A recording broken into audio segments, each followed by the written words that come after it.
प्रिय विद्यार्थियों, RCI जो है बानसूर की ऑनलाइन क्लास में आपका हार्दिक स्वागत है। आज हम सेकंड वीडियो पर चर्चा करते हैं प्रकाश का अपवर्तन जो है इस पर। ये हमारी दूसरी वीडियो है प्रकाश का अपवर्तन, टॉपिक वही है। देख इसमें क्या होगा, हम इसमें अभी बात कर रहे थे कि भाई इसमें जो एंटवन था, जो हम दूसरा नियम पढ़ रहे थे प्रकाश के अपवर्तन का, क्या कि भाई आपतन कोण की जो ज्या है वो और अपवर्तन जो कोण की ज्या है उसका अनुपात नियत होता है, वह हम स्थिरांक की जगह अपवर्तनांक काम में लेते हैं। तो पहले हम चर्चा करते हैं सबब जो है अपवर्तनांक क्या होता है, यानी अपवर्तनांक किसे कहा जाता है। पहले हम इसको ध्यान से समझते हैं। देखो अपवर्तनांक जो है क्या होता है, अपवर्तनांक n बराबर होता है प्रकाश का निर्वात में वेग, प्रकाश का निर्वात में वेग बटा प्रकाश का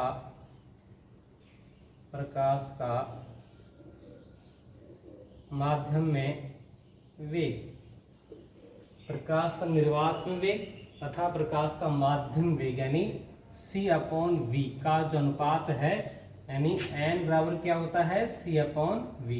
ये इसकी परिभाषा यहाँ से बनती है कि प्रकाश का निर्वात में वेग और प्रकाश का माध्यम वेग का जो अनुपात होता है उसे हम अपवर्तनांक कहते हैं। अपवर्तनांक को स्मॉल n द्वारा दर्शाया जाता है। अभी हमने अपवर्तन के सेकंड नियम में चर्चा की कि भाई n21 n12 वो जो हमने उसको सापेक्ष अपवर्तनांक नाम दिया, वो क्या होता है। देखिए अभी हम बात कर रहे थे कि जब अपवर्तन जब होता है तो इसमें देखो दो माध्यम होते हैं। जैसे मान लीजिए ये हमारा फर्स्ट माध्यम है, माने यहाँ से प्रकाश किरण कोई आती है जिसका यहाँ अपवर्तन हो जाता है, यह अभिलंब की ओर मुड़ जाती है। ये हमारा फर्स्ट माध्यम है, ये हमारा माना कि सेकंड माध्यम हो गया। माना इसका अपवर्तनांक n1 मान लेते हैं, इसका अपवर्तनांक n2 मान लेते हैं, क्योंकि अपवर्तन दो माध्यम होते हैं। अपवर्तन जब की घटना होती है तो ये दो माध्यम में होती है, इसलिए अब देखो अगर हम ऐसा लिखें, अगर आप n21 लिखें, क्या लिखें भाई n21, तो इसका मीन्स होता है कि ये दूसरे माध्यम का पहले माध्यम के सापेक्ष अपवर्तनांक कहलाता है। समझ गए क्या, ये n21 क्या है, यह एक सापेक्ष अपवर्तनांक है। इसको हम क्या कहते हैं, यह दूसरे माध्यम का पहले के सापेक्ष अपवर्तनांक कहलाता है।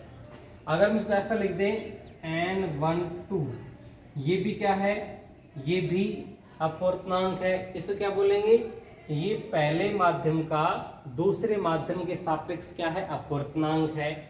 और देखो इन दोनों में एक संबंध पाया जाता है, क्या कि n21 बराबर 1/n12 होता है। ठीक है, ये यूं भी कह दो कि n12 बराबर 1/n21 होता है। इनमें आपस में दोनों में व्युत्क्रम का संबंध पाया जाता है, आपस में उल्टा संबंध इनमें पाया जाता है। अब देखिए आगे हम चर्चा करते हैं इसी टॉपिक के ऊपर। तो ये जो अपवर्तन हमने पढ़ा है, अपवर्तनांक दो टाइप का हो गया, यानी कि n21 और n12 माध्यम की सापेक्ष अगर हम बात करें तो। अब देखिए अपवर्तन में क्या होता है कि जो प्रकाश जब किरण प्रवेश करती है उसका वेग घट भी जाता है तो कहीं बढ़ भी जाता है। तो कैसे देखो, जैसे माना कि हमने कोई कांच की पट्टिका मान लेते हैं, माने यहाँ से कोई प्रकाश किरण यहाँ प्रवेश करती इस माध्यम में, ये मान हमारा फर्स्ट माध्यम है और ये हमारा माना कि सेकंड माध्यम है। जैसे ही प्रकाश किरण यहाँ इस माध्यम से दूसरे माध्यम में प्रवेश करती है, देखो आपको ये बता दें हम कि ये जो माध्यम होते हैं, माध्यम दो प्रकार के होते हैं भाई। कौन कौन से, एक होता है सघन माध्यम, सघन माध्यम, और दूसरा होता है विरल माध्यम। यानी माध्यम दो टाइप के होते हैं, एक तो सघन माध्यम और एक होता है विरल माध्यम। दो जैसे माना ये हमारे को कांच की पट्टिका है, माना कि ABCD हमने को कांच की पट्टिका ले ली, ये कांच की पट्टिका है। अब देखो कांच से पहले, पट्टिका से पहले ये जो प्रकाश जो किरण है, जो प्रकाश वो कहाँ है भाई, वायु में है। कहाँ है, वायु, और ये कांच है।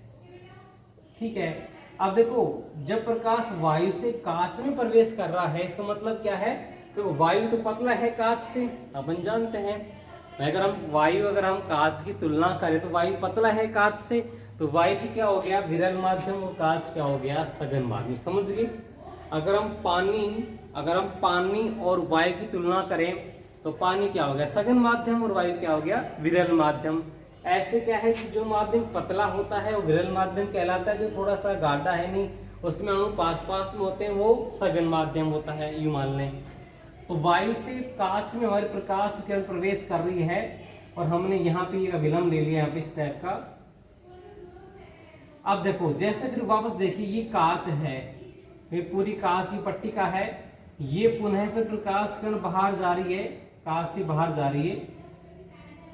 अब देखो, ये कांच से बाहर की वायु में, यानी पहले वायु से कांच में, विरल से सघन माध्यम में, अब ये जा रही है कांच से वायु में, यानी सघन से विरल में जा रही है। यानी पहले विरल से कहाँ जा रही है, सघन में, अब सघन से कहाँ जा रही है, विरल में जा रही है। देखो, जब प्रकाश किरण, ध्यान रखना, जब कोई प्रकाश किरण किसी विरल माध्यम से सघन माध्यम प्रवेश करती है, तो यह प्रवेश करती है, तो यह अपने मार्ग से विचलित हो जाती है, अपने मार्ग से भटक जाती है। और यहाँ इस अवस्था में जो प्रकाश का जो वेग है, वो वेग वही यहाँ पे कम हो जाता है, क्योंकि यह माध्यम सघन है। प्रकाश का वेग कम हो जाने से ये प्रकाश किरण अभिलंब की ओर मुड़ जाती है। ये ध्यान रखना। आगे है कि जब ये प्रकाश किरण किसी सघन माध्यम से विरल में जाती है, तो यहाँ इसका वेग बढ़ जाता है, और यहाँ वेग बढ़ जाने से यह अपने मार्ग से दूर हट जाती है। तो ये बात ध्यान रखेंगे। दो कंडीशन होती है कि अपवर्तन में प्रकाश का वेग जो है वो घट भी सकता है और बढ़ भी सकता है। जब प्रकाश वेग घटेगा तो वहां प्रकाश किरण अभिलंब की ओर मुड़ जाएगी, और जहां प्रकाश का वेग बढ़ेगा वहां प्रकाश किरण अभिलंब से दूर हट जाएगी। तो ये कंडीशन दोनों इसमें होती है। देखो, ध्यान रखना, इसमें तो क्या होगा, अभी हम पढ़ रहे थे पूर्णांक n बराबर क्या होता है, sine I upon sine R होता है। ठीक है। अगर हम वायु और कांच की बात करें तो भाई निश्चित है कि वायु का अपवर्तनांक कम होगा कांच से। देखो, अगर अपवर्तनांक कम है तो R का मान क्या होगा, ज्यादा होगा। R का मान क्या होगा, ज्यादा। अब देखिए, ये कांच है, ये कांच की पट्टी का है, और ये वायु से कहाँ प्रवेश, कांच में जा रहा है। तो ध्यान रखना, यानी अगर R का मान ज्यादा है तो क्या होगा, इसमें N का मान क्या होगा, कम होगा। तो इस कंडीशन में यहाँ पे इनमें उल्टा संबंध पाया जाता है, अपवर्तनांक में और अपवर्तन कोण में। तो ये दो बात यहाँ ध्यान रखेंगे इसमें कि भाई किस प्रकार से प्रकाश कहाँ से कहाँ जा रहा है, और किस तरह से प्रकाश जो किरण है वो विचलित हो जाती है, अपने मार्ग से हट जाती है। ये दो कंडीशन इसमें आप ध्यान रखेंगे। ठीक है। इस वीडियो में इतना ही। Thank you.